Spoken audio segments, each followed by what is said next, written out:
Thank you for listening. 3, 2, 1.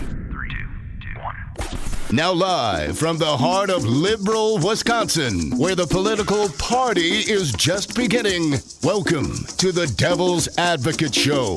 Best friends proving it's never personal, only politics. Please allow me to introduce myself. Now here are your hosts, Dom and Crute.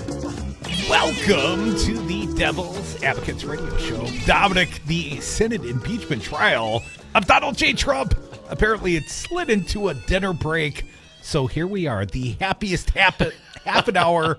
And I don't know why I keep trying to say that. The happiest half an hour in radio. Here we are. We are the dinner entertainment. Thank you for tuning in. You can always join us on the phones at 844-967-2789. Okay, Boober, what, are you going to the early bird buffet at 5:30? Come on, you never eat dinner at 5:30. It's 6:30 there, man. They're in D.C. That's Eastern time, Crudy. Yeah, but we're Central time. All right, so they're going to take about a 45-minute break, which means probably closer to an hour. But who knows? We're going to discuss the impeachment today, and of course, want to get your thoughts as well. Crudy, I got my thoughts. What's your big takeaway from what we've heard so far today?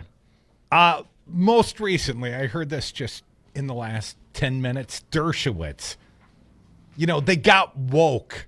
And I'm thinking, wasn't it Ken Starr maybe an hour or 2 hours ago talking about, you know, the difference in his prior pleadings, you know, a 1998, 99 time frame, the Bill Clinton impeachment, and his current assertions that there must be a crime. But back then he didn't think there should be a crime, or at least it wasn't necessary. And then he got into the legally weeds about maladministration, and that's the same as obstruction of justice. And I'm thinking, this is a expert effort at obstruction of the audience, right? He's not trying to get to the truth, Dom. He's just trying to throw some mud out there. He's maladministrating in his role as counsel on behalf of the president. Oh, come on. Trump will tell you he's doing a fine job. He's doing exactly what the president wants him to do. One of my other takeaways, I made a note of this one, Ken Starr saying, take it up with the framers. Take it up with the framers. Apparently, he also has been woke since 1999. You know, he attributes that to study and continue yes. education and learning, reading. book Yeah, learning. well, he's a professor. They're supposed to continue to educate themselves, right? That'll be of great consolation to Bill Clinton.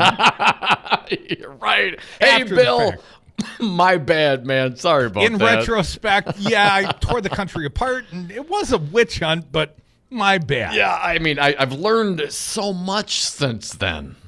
How about you, Dom? The argument that Donald Trump and his team are making now, that if Donald Trump does an action and that action has perhaps multiple motivations, perhaps say two motivations, one good, one bad, that the good is all you really need. And if it's in line with what's appropriate and proper and good for America in our national interests, then you cannot impeach. And oh yeah, step number 2, if the president thinks his reelection is in the national interest, then you cannot impeach. Are you freaking kidding me? This is the argument they are making, how far we have come from the beginning of last week. Dominic, I didn't clearly see which of the fine esteemed counselors on behalf of the defense made this argument. I wasn't sure if it was Regis Philbin's nephew, you know, the stiff-looking kid. But when questioned, I believe came from the senators, you know, the senators asking the questions. But we know who's asking the questions. And at times they make a point of saying, well, I'm asking this question on behalf of my esteemed colleague, Mr. Burr, Mr. Lindsey Graham, and that other nutball, Ted Cruz. We asked this of the White House counsel, or whatever the case may be. And the question was about Mick Mulvaney. And of course, Mick Mulvaney, president, wants no part of Mick Mulvaney given any testimony in this impeachment hearing. The vindicating, exonerating Mick Mulvaney, far more important if you believe the president's legal pleadings, far more important to protect the privilege for future presidencies than to actually be exonerated by the testimony this close aide might way have to to sacrifice yourself, Trump, in this administration. How very nice of you. So anyways, the Mulvaney, you remember the press conference. They don't do them over at the White House very often, Dom. But Mulvaney came to the podium and he talked about, yes, quid pro quo. Effectively, the guy enumerated the words he had just said and said, you realize that you've just described a quid pro quo, right? Sure, yeah. Get over it. Get over it.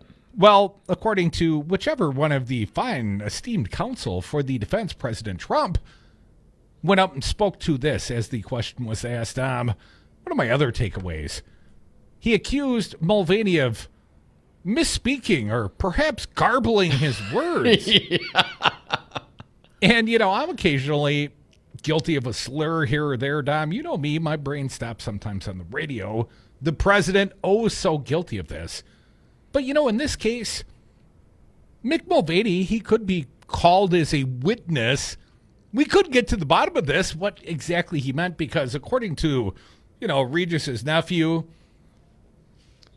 he corrected the record later. He backed off. He walked it back when the White House counsel said, go out there and tell him something different than the truth. So that means that he really didn't say it, or that he just didn't mean it, that we should said it clearly. And we should just ignore that and believe what they said the next time, kind of like when Trump in Helsinki said, well, I don't know why Putin would. Well, the next day he had a different interpretation. Fancy Brian, why don't you look in the archives, see if you've got any of the Mulvaney, above and beyond the get over it, what was described to him that day. Because what was described, the journalist did a fine job, to my memory, Dom, of framing him in, much like a prosecutor might, or perhaps a questioner from the Senate, right? But anyways, Mulvaney basically either totally screwed the pooch in the national limelight and admitted, yes, quid pro quo, we do it all the time, get over it, which is exactly what I heard. Or according to the legal counsel of the president, he garbled some stuff. Let's see if it's garbled. Fancy Brian, best producer in radio, play what you got of the Mulvaney at the press briefing. It's been a while. Gordon Sondland didn't like the fact that Giuliani was involved and said that in his testimony. Okay, that's great. You may not like the fact that Giuliani was involved. That's great. That's fine. It's not illegal. It's not impeachable. The president gets to use who he wants to use. All right, we're warming up. Let's keep going. The look back to what happened in 2016 certainly was part of the thing that he was worried about in corruption with that nation. And that is absolutely appropriate. Yeah, which ultimately then flowed. Funding, yes. Which ultimately flowed. The funding flowed. Yeah. So we eventually let the hostages go. So no problem. We brought the car back. We just took it for a little ride. No harm, no foul. Let's hear more of Mulvaney when they used to do press conferences. To be clear, what you just described is a quid pro quo. It is funding will not flow unless the investigation into the Democratic server happened as well. We do that all the time with foreign policy. Yes, quid pro quo. That's what I heard. And he didn't seemingly garble any of his words. It seems very clear and concise, and he was very confident and very proud to be up at the podium, to my memory, when he was up there. I mean, he was a peacock up there, man. You got to let him fly. One more, Brian, please. When you have someone come to the White House, when you either arrange a visit for the president, you have a phone call with the president, a lot of times we use that as the opportunity to get them to make a statement of their policy or to announce something that they're going to do. It's one of the reasons we can then, you can sort of announce that at on the phone call or at the meeting. This is the ordinary course of foreign policy. I'm a peacock! You gotta let me fly! It's not the preconditioning per se that's problematic. That is within the purview of the presidency. It's when Donald Trump chooses, the favor though, chooses to make it about investigation or the announcement of investigations of his political rival. And anyone that logically thinks about this would think, well, if you investigated Joe Biden, well, you wouldn't want Joe Biden to know, right? You wouldn't make a public proclamation or something. Who tells the guy under investigation? Right, burn your records, cover your tracks, we're coming after you. Nobody you're does under investigation. Right. No, that's not the way you go about an actual investigation. Now, if it's your, let's just say your motive to smear your opponent, let's just say that were your motive, Tom, then you would want the public pronunciations, the proclamations, if you will, of an investigation of Joe and Hunter Biden. And, Hunter Biden, a topic of conversation once again today, Dom. Again, I thought his impeachment trial ended yesterday, but oh no, there was your queen of corruption. Bondi? Pam Bondi, she's back. Stepping up, shuffling papers and doing just a terrible job in responding to the question. Again, a question from a senator, a juror in the impeachment trial of Donald J. Trump, asking the Chief Justice to read the question, what did Hunter Biden do to earn his money? What was the job description? Relevance, Your Honor? Objection overruled. Bondi, I pointed this out yesterday, Dom. Pam Bondi literally acted as a foreign agent, a lobbyist for foreign interest. I believe it was the Kuwaitis. Maybe it was the Emiratis, but I know it was a Middle Eastern interest, and apparently registered as a lobbyist for this foreign group. So she did it legally. And I had seen this sourced from the AP. I had seen it sourced elsewhere. Her pay, $115,000 a month. And that ain't so bad for a lady whose claim to fame, other than perhaps the, seemingly conflicted prior foreign lobbying, Dom. Her other claim to fame, of course, was a supportive super PAC accepted a $25,000 donation from Donald Trump. And mysteriously, the Attorney General of the state of Florida, her name Pam Bondi, for the defense, well, the investigation of Trump University went bye-bye. And now she is an attorney defending the president, the former Attorney General who should have prosecuted this freaking guy. Oh, no, she's quite talented. Crudy, help me with the timeline there. Was Bondi flip-flopping? Was she the AG? What was her role in Florida? She was the Attorney General of the state of Florida. Now, was she working for the foreign interests prior to being the Attorney General or after being the Attorney General? I would have to go back and reread the reporting of the Associated Press. I believe that was post-Attorney General. That was recent kind of stuff. Okay, so her if it were to be, and I mean, we should probably double-check that. We should double-check this, but if the $25,000 was a little love tap from Trump to drop the case, and then she's no longer the AG, and now she gets a lucrative lobbying job with a foreign interest, and apparently dotted her I's and crossed her T's with regards to the paperwork that must be submitted in order to do so. But couldn't that essentially be just another Hunter Biden payoff? Well, it seems nearly identical, only Hunter Biden didn't make as much money. Right.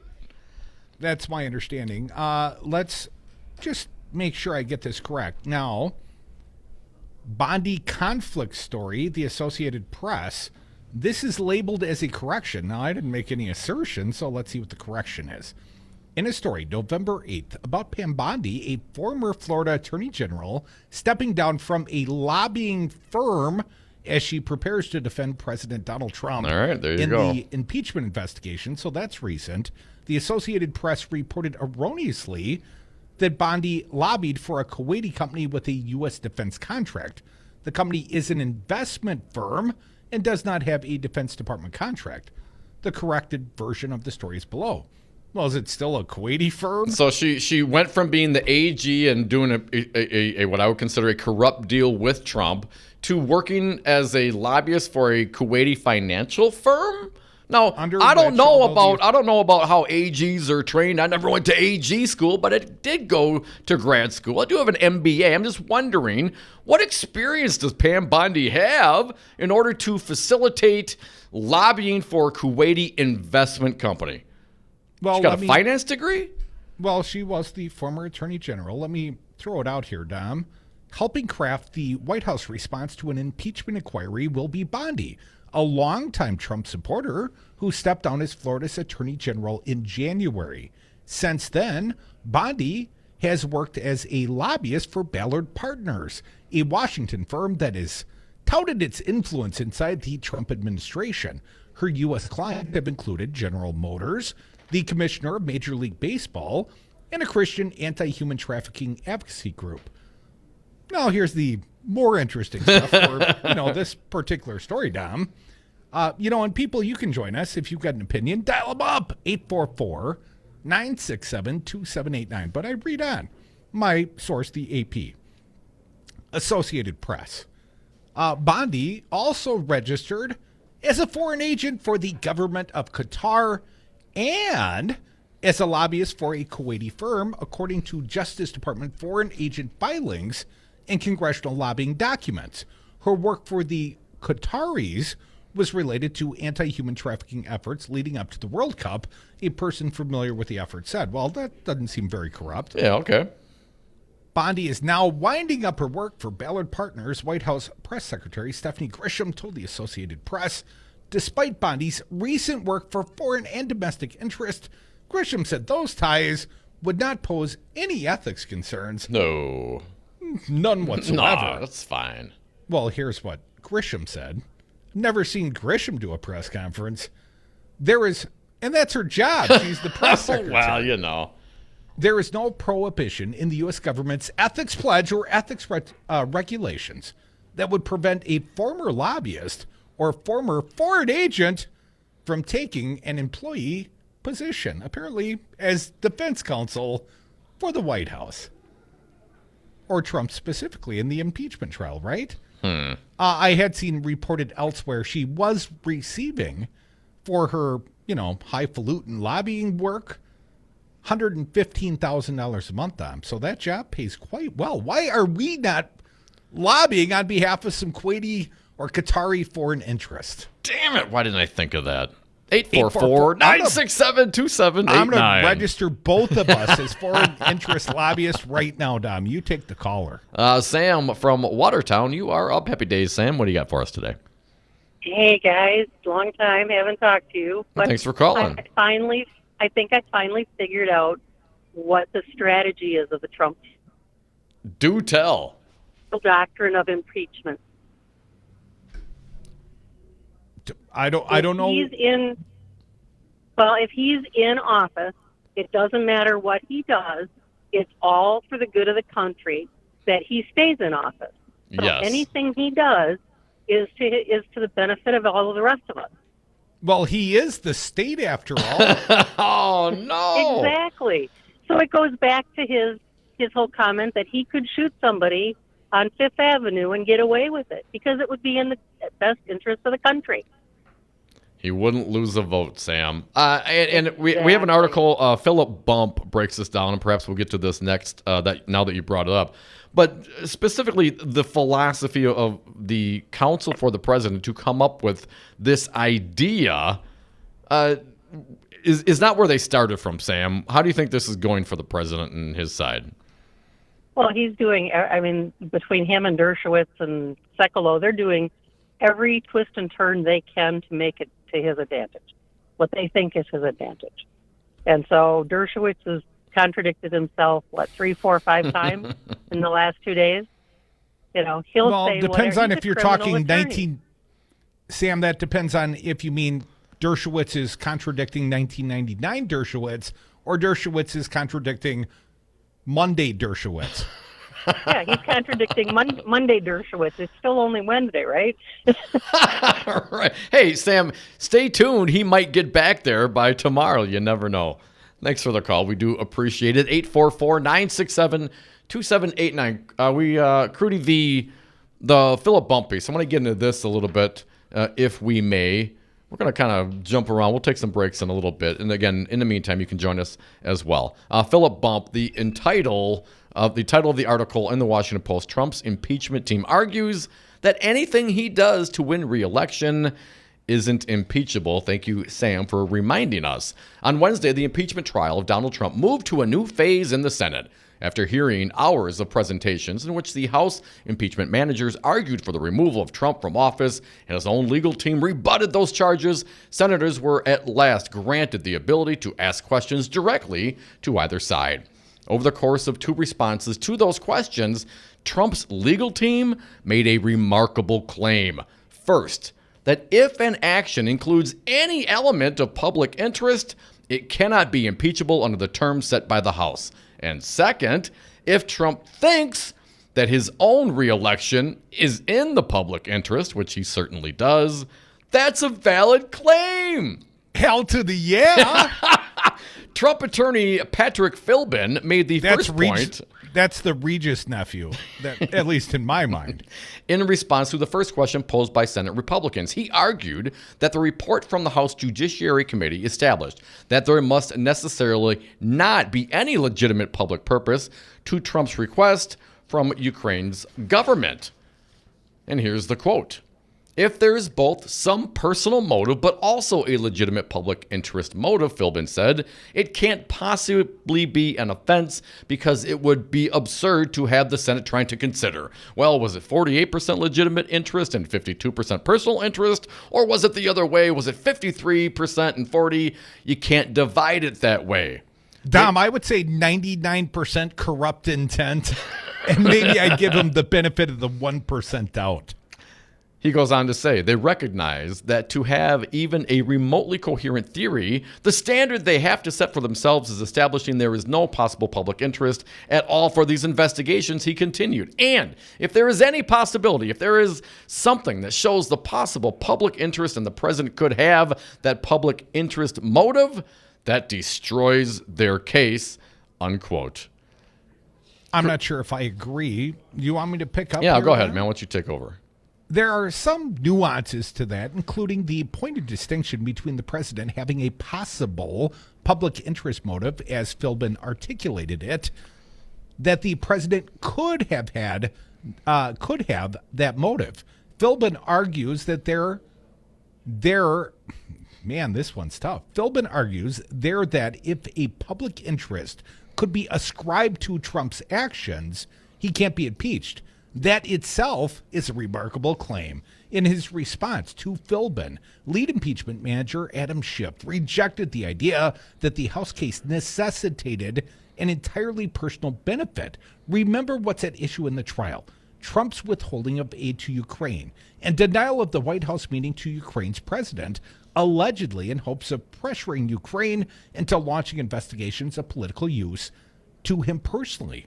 And I would ask Philip Bump, we just talked about Mulvaney. With Mulvaney's assertion, do we still have to say allegedly?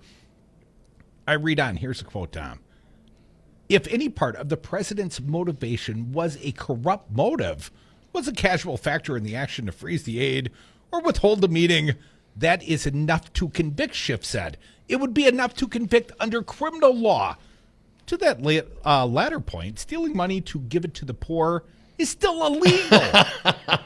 Philbin's argument, though, set an important floor for the behavior that a member of Trump's team, Alan Dershowitz, used as the basis for a remarkable argument. Dershowitz admitted that there were situations in which personal benefit was impeachable, such as when a president benefited financially from his decision-making. I think we could point to a few emoluments clause violations, Tom, but that's not what the man's being impeached for. I read on. But more broadly, Trump could have been acting in the public benefit simply by wanting to be reelected. Here's what he said. Every public official I know believes that his election is in the public interest. And mostly you're right. Do we have some of this? We do, but I'm not clear of the entirety of the cut. Let's play what we have, and we'll fill in the blanks afterwards. The Dershowitz cuts, if you would, please, Fancy Brian. Every public official that I know believes that his election is in the public interest. And mostly you're right. Your election is in the public interest. What? And if a president does something which he believes will help him get elected in the public interest, that cannot be the kind of quid pro quo that results in impeachment. Says who? Oh, wow. We have more? Or is No, that that's pretty it. Go much- ahead. Continue from there, Okay, Michael. so here's the second part of the argument made by Dershowitz. The House managers never alleged that it was based on pure financial reasons. It would be a much harder case if a hypothetical president of the United States said to a hypothetical leader of a foreign country, unless you build a hotel with my name on it, unless you give me $1 million kickback, I will withhold the funds. When he trying to build a Trump Tower in Moscow? He sure was. I read on from Dershowitz's testimony. That's an easy one. That's purely corrupt and in a purely private interest. But a complex middle case is, if I want to be elected, I think I'm a great president. I think I'm the greatest president there ever was. And if I'm not elected, the national interest will suffer greatly. That cannot be an impeachable offense. Even if he takes corrupt steps with that motive, I'm the super coolest. So therefore, I'm going to commit a crime. I'm going to extort a guy with foreign aid, but because I think I'm super cool, that's a legally plausible defense, Tom? I didn't know that. I would have used it in court prior. A little bit more here from this piece. In other words, if Trump thinks the United States would benefit from another 4 years of Trump, his motivation isn't his own personal benefit, but instead the public good. Clearly, Trump thinks this. By the way, given frequent assertions along those lines, here's a quick Trump tweet, Dom. You want to read that one? I have it right here, Crudy. It's amazing what I've done. The most of any president in the first 3 years, by far, considering that for 3 years I've been under phony political investigations and the impeachment hoax. All caps, keep America great. Dominic, note the tagline there. Keep America great does seem to suggest that Trump thinks his reelection is in the public benefit. According to Dershowitz, this alone constitutes the sort of possible public interest motive that, per Philbin, makes it impossible to legitimately impeach the president. It's an it's an obviously ridiculous argument. For example, soliciting foreign assistance for an election is a violation of federal law. Trump allies argued that his request to Ukrainian President Zelensky was something other than such a solicitation. But it's easy to see how, under slightly different circumstances, that line would be much brighter. Had Trump, for example, asked Zelensky to have his eventual 2020 Democratic opponent arrested and detained, an obvious solicitation of benefit, it's a clear violation of law. But Dershowitz would argue that it's inherently unimpeachable since all Trump wanted was to be reelected for the benefit of the country. It's all for the country, Crudy. It's what a better lawyer might call an inadvertent reductio ad absurdum.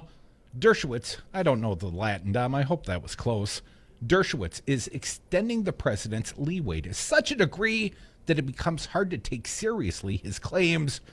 But we are again reminded that the audience to which Trump's lawyers are trying to appeal isn't only that group of senators in the room. There's also the man on Pennsylvania Avenue who's watching on the television from the White House. To that man, Dershowitz's argument probably made perfect sense. Well, it would to any stable genius, right, Don? Oh my goodness. If I deem my reelection in the national interest and any action I do in that effort, according to Trump's defenders, he cannot be impeached for that action. Dominic, let's say hi to Betsy and then perhaps take a quick break because the impeachment might come back soon. Want to get a few more pauses for the causes in, but hi, Betsy. We say hi to you first. Hi. Hey, Betsy. Hey, you guys. Thank you for all that you do. Oh, God. Alan Dershowitz is Jewish, and he sounds like he's sticking up for a dictator, and it sounds absolutely insane. I mean, Dershowitz described Donald Trump in 2016 in terms, I believe, and I'm not perfect in my memory, but I thought he used analogies like fascist about Donald Trump in 2016. Let's not forget Dershowitz was a Hillary supporter. I mean, has that been a flippy floppy? Well, I just have to say they have something on Alan Dershowitz, and I think it has to do with Jeffrey Epstein and all that. It's just all one big story. No, here. he kept his underwear on. Yeah, it's totally fine. It's totally fine. God. Oh, they're tearing our whole country apart. This is. Oh, I have actually gotten sick because Donald Trump has been the president. I mean, I worry all the time. I'm just, he's not. This is not normal. Anybody but Donald Trump. Anybody, please. Even Mike Pence. I don't care. That's what I'm saying. It's just, look what he's doing on the Twitter and all that. He's just, I've never seen someone so narcissistically ill in my whole life. It's just he can be the poster child for it. It's just sad. Betsy, I know. I thought Crudy was bad until Trump got elected. Betsy, here's one quick thought. Yeah. The illnesses, well, first and foremost, he's been the president for 3 years. So any illnesses in the last 3 years, you could say, are due to Donald Trump. But I'd recommend a course of hand washing and no booger eating. That'll always get you sick. Oh, nice. When my kids were little, they were always getting sick because they were eating their boogers. Never What? do that. What? I'm not implying that Betsy would do that, but some of the panelists here. Is that what's wrong with Trump? I'm unclear. Is that why they're coming up with these ridiculous arguments? They have something Ebola physically boogers. wrong with them? Possibly. They're That older. or They may I have heard lead in their perhaps boogers. Latent case of syphilis, allegedly. Come back with us. We are the Devil's Advocates. Don't eat your boogers. Just listen to us.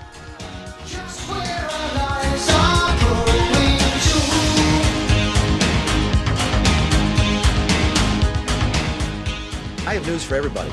Get over it. There's going to be political influence in foreign policy. And when you're a star, they let you do it. You can do anything. Get over it. Powers that you wouldn't believe. Dom, the Devil's Advocates are going on an adventure. Join Crute and I for our inaugural 420 celebration from our friends at Expedia Cruise Ship Centers of Madison. Our political party runs for 7 nights over the 420 holiday in sunny and cannabis-legal California. The Hilton La Jolla Torrey Pines is near the beach, boasting a world-class golf course, and is just a few minutes drive from downtown San Diego. Expedia prices, local service. Visit them on Madison's west side off Mineral Point Road or Google Expedia Cruise Ship Centers Madison.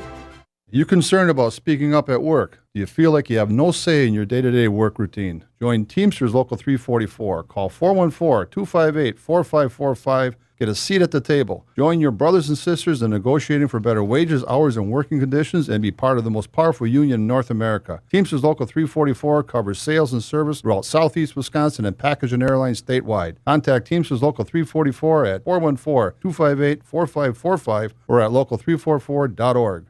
Well, if you say who gets fired, it always has to be the top. The Senate impeachment trial of Donald J. Trump will be carried live on Wisconsin's Political Talk Network. Are you talking to me? When the Senate takes recess, we will resume our regularly scheduled programming. I like to work, so that's not a problem, but this is actually more work. Listen to History live with gavel-to-gavel coverage They call me the ratings machine. of the Senate impeachment trial of Donald J. Trump. You know I'm totally off script right now. Live on Wisconsin's Political Talk Network. You're fired. That comment will come back to haunt me.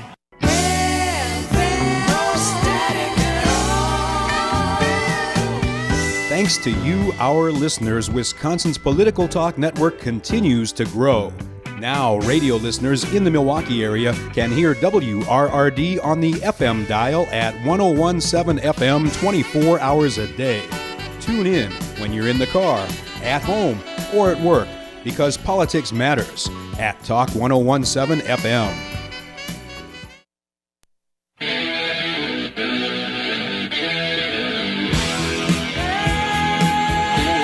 60% of the time, they're right every time. Dom and Croots are the Devil's Advocates. Here come the jesters.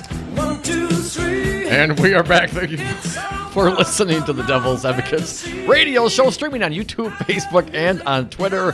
And, of course, on the phones, 844-967-2789. Fancy Brian, I'm not sure if I'm supposed to be insulted by the music.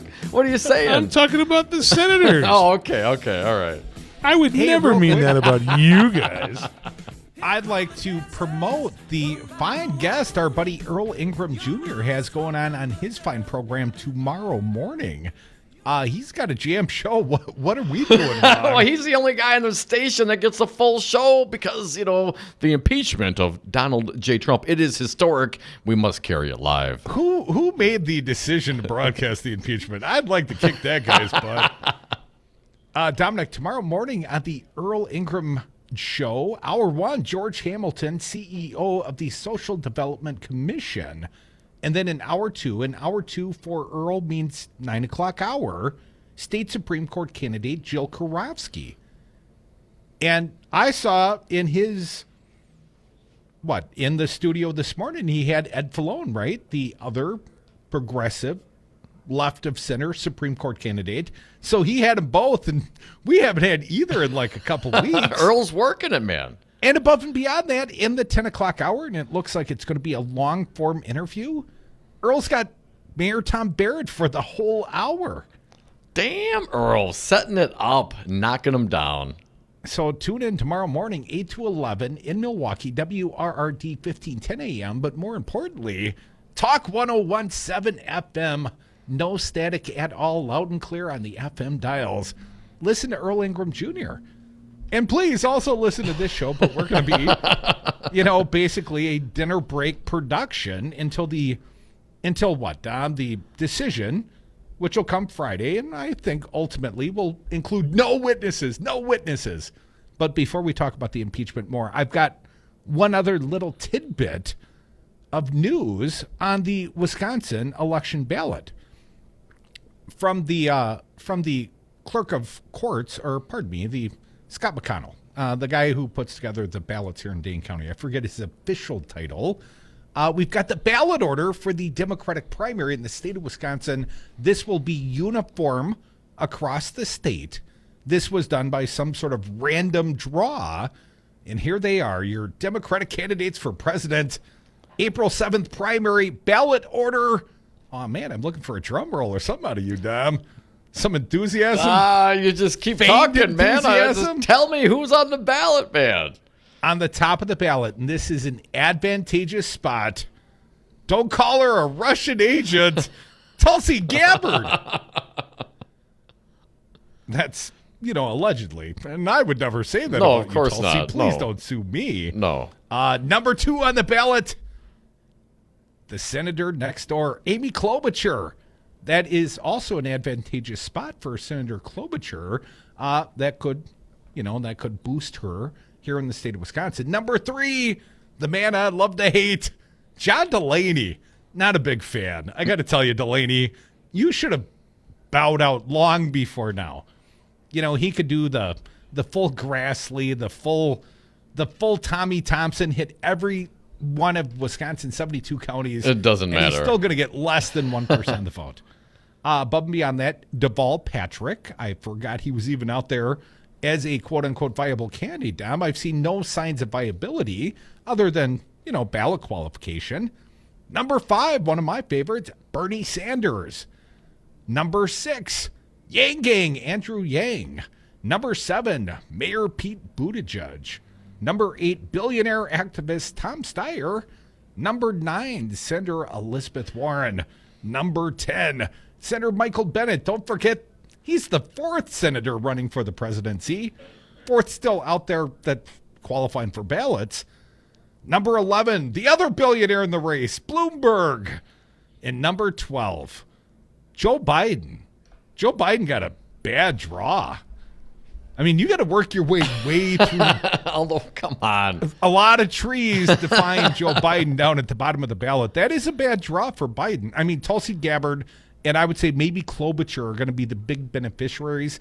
After first or second, if you're not on the top of the ballot in a broad field like this, I think you can get buried if someone's not overly familiar. Well, they're going to go down the list and see number 5 and circle Bernie Sanders, baby. I mean, I'm less concerned in a Were they primary going to pause like at this. John Delaney? You think someone's going to take the time to go up and vote in a primary and not have any idea who the Democratic nominees are, to walk in there and not know who you want to vote for. And even if you don't, even if you walk into the voting booth and you make up your mind at the last decision, you can't find Biden on the bottom, Crudy? Come on, man. You're not going to be able to find Sanders where he's at. You're gonna find the person you want. You're going to vote for him. Well, I've only got to work my way through like 4 candidates. You got to go all the way down. Oh, no. Your eyes most of must Biden's scan. voters, they're going to need a nap by the time they work their way through 12 candidates. You know what I'm saying? I do know what you're saying. You brought that up. Where was that piece today? Bernie's voters fortified by a human shield of millennials, right? New York I found that one. Yeah, Intelligencer. Eric Levitz, the Bernie campaign is fortified by a human shield of millennials, Dom. You want to read this one for a bit? Yeah, let's jump in here because you brought it up. Now, perhaps Biden supporters may have trouble staying awake. Can I go first? All right, go ahead. Because there are a couple of words in the last paragraph that I haven't had time to look up, and I don't feel comfortable with the pronunciation. All right. Let me start with the ones I felt like I knew. A specter is haunting centrist Democrats. The specter of Bernie Sanders' nomination as the Democratic Socialist has taken the lead in Iowa and New Hampshire and narrowed the Joe Biden advantage in national polls. The high clerics of Clintonism have begun calling for a political counter-revolution. Here's a quote, Dom. People need to start taking Bernie pretty seriously. There is a really substantial risk of him becoming unstoppable if he wins these early states by large numbers, says Matt Bennett, not to be confused with Senator Mike Bennett. Matt Bennett, vice president of the centrist think tank Third Way. I don't know that I like those guys, Dom. Told the Washington Post this week. Bennett went on to chastise his fellow moderates by getting anxious instead of organized, lamenting, "It's not like our phone is ringing with people saying, let's do something." Well, then why make the comment, fella? Third Way has been flooding influential Iowa Democrats' inboxes with memos on Sanders' general election liabilities and seeding similar stories to the mainstream media. Meanwhile, the Democratic Majority for Israel Super PAC, think Paul Bagalia, think Democrats, they're coming after Bernie, is warning Iowans that a vote for a septuagenarian socialist with a heart condition is, in effect, a vote for 4 more years of President Trump. What? But they went after his personal health and the heart attack, Dom. Democrats. I'm just telling you, they're out there doing it because he doesn't favor their new AIPAC Israel decision, Dom. Let me read on. But a broad-based, deep-pocketed, anyone but Sanders push has yet to take shape. Allies of Michael Bloomberg have indicated the billionaire's burgeoning campaign will transform itself into such an entity if necessary. If Biden suffers damage in the early states, the last thing he'll need is for Bloomberg, an alternative anti-left candidate, to ramp up his already gargantuan ad spending and likely eat into Uncle Joe's margins on Super Tuesday. But by the time Iowa, New Hampshire are in the books, it may already be too late. After all, had the GOP establishment's interventions against Trump been less belated, our republic might not be in its present mess. They're still trying to dump him at the RNC convention, Dom.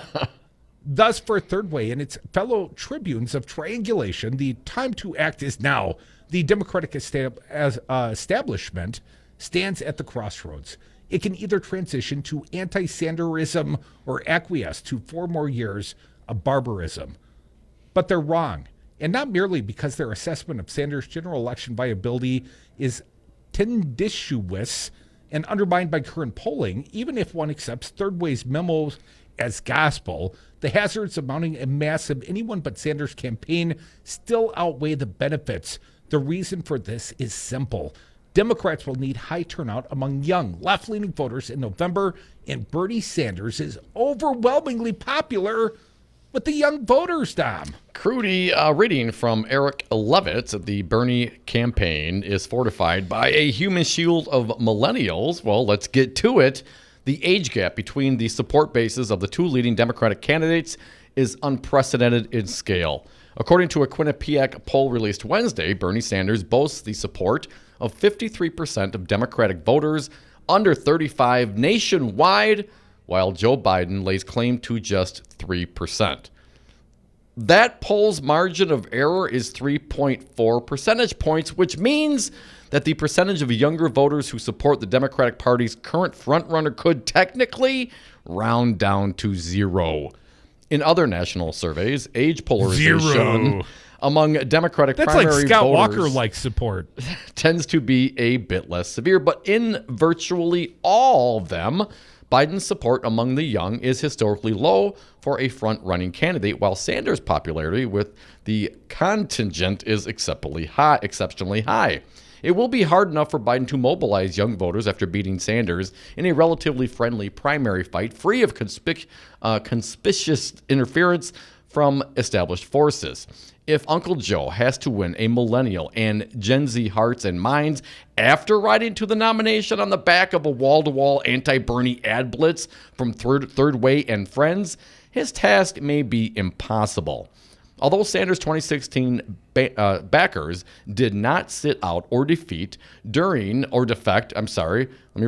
Although Sanders' 2016 backers did not sit out or defect during the general election in aberrantly high numbers, the age gap between Biden and Bernie backers this year is even larger than the one that prevailed between Clinton and the Vermont senator 4 years ago. One recent Emerson College poll found that only 53% of Sanders' current supporters plan to vote for the Democratic nominee in November, no matter who that person turns out to be. There is some reason to consider that survey an unreliable outlier. Previous surveys have suggested that Bernie or bust is a very marginal tendency among Democratic primary voters, but disaffected young voters don't need to withhold their votes in principled protest to cost Democrats the election.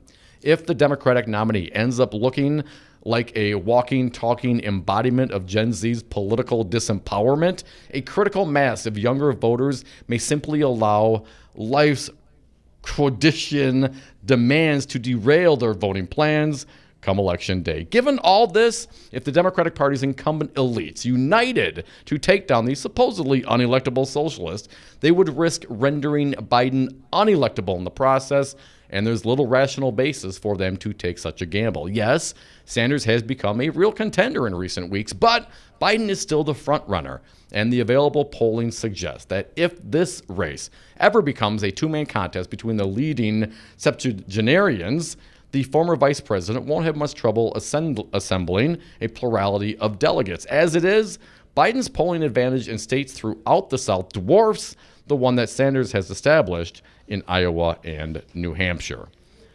In these circumstances, it would be irrational for centrist Democrats to launch an anyone but Bernie campaign unless they include Donald Trump in the anyone category. Eric Levitz at the Intelligencer New York Magazine, we posted it up on our Facebook page. But the fact that, 53% of the younger voters and the Democrat voters are 53% of the Democratic voters under 35 nationwide are going for Bernie. Come on, Joe Biden's got 3% support, well within the margin of error, Dom. Of over 3? Come on. Dominic, I've got one complimentary piece, and I think the Senate impeachment Q&A, it's been Q&A day. I think that may start anew here in a bit, but I'd like to jump into this super PAC that's attacking my boy Bernie Sanders, I would say unfairly, going after his heart attack. Good luck with that, Paul Bagalia. Super PAC attacks Sanders in an ad. Sanders raises $1.3 million in a day. Oh, wow. You attack Bernie Sanders, people just put another $2.70 or $27 in the tank, Dom. That's not a good strategy so far. Let me read. Sidney Ember here at the New York Times. A Democratic super PAC wanted to undermine Senator Bernie Sanders' presidential candidacy just days before the Iowa caucuses. It may have handed him a gift instead. Mr. Sanders' campaign said on Wednesday that it raised more. Well, I guess we'll talk about this tomorrow. It appears they're going back to the Q&A, the Senate impeachment of Donald J. Trump. It continues anew. Dom, thanks for your time. Hey, Nancy thank you, Brain, Michael. thanks for your time. Thanks, everyone, for listening. Back to the impeachment. Senator Scott from Florida. Chairman Schiff just argued that, quote, we think there's a crime here of bribery or extortion.